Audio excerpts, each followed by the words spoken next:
Hello, hello! Balik po tayo ulit. Yan po ang aking kasama si Florence. Siya po yung mabait. Mabait daw. No. Hindi niya pa ako pinabayaan ngayon kasi hinilot niya po ako. Yung sakit-sakit ng ulo ko, sakit-sakit ng buong katawan ko. To the rescue po siya. To the rescue! Kaya ngayon ito okay na po ang aking pakiramdam.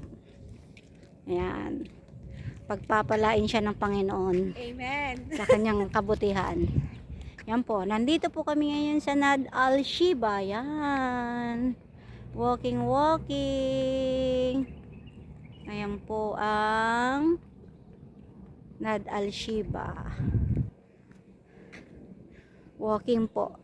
Halata po talagang mata ko ay may sakit.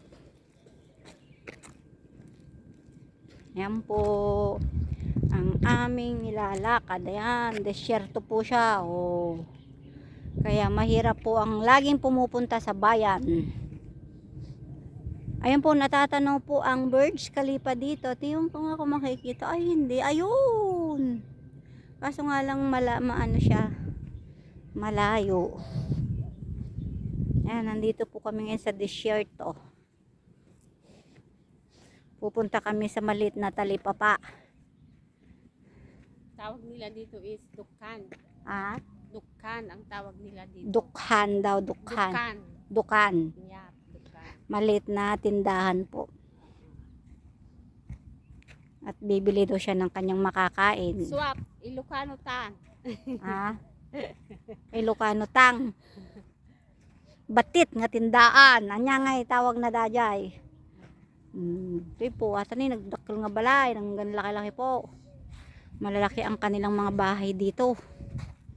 Yan. Kakaawang mag-ano niyan. Bahay nga. Dalawa yata ano. Hanggang laki ng bahay na yan. Ha? Nag-connect. Isa lang. Ha? Ito lang. May isa lang nga bahay yan. Naku, laki. Isa, dalawa. Laking bahay po. Mahirap ang buhay OFW.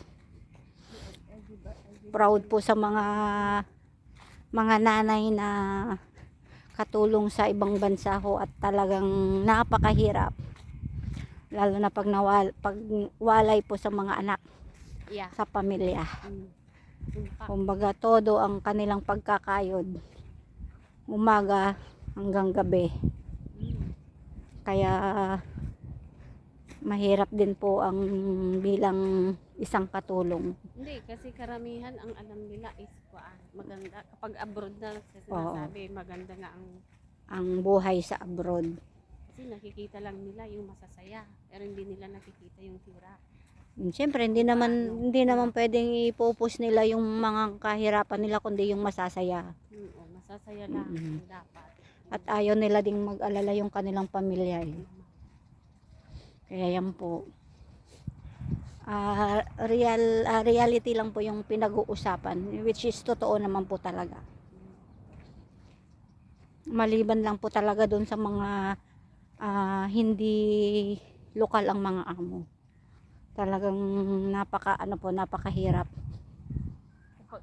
Kapag local, minsan talagang as in. Minsan ang amo mo pa ay tatarayang ka, iinsultuhin ka. Ayun, Kahit nasubukan ko na yun kasi nagtrabaho ako sa likod ng within 5 years. Mahirap talaga po. Pero pasalamat pa rin po kami ni Florence kasi nakatagpo kami ng amo na hindi ganun katindi yung aming mga trabaho. Medyo magaan lang po. Magaan. Ang aming mga trabaho. Hindi po katulad talaga sa lokal na talagang sobra-sobra yung trabaho. At saka yung may rest kami talaga. Yan po, yan ang aming dinadaanan po. Tingnan niyo, lalaki ng bahay. Buti ate, mahaba ata. Kaya natin haba. Oo, kasi naman siya video. Okay na po, see you, bye bye.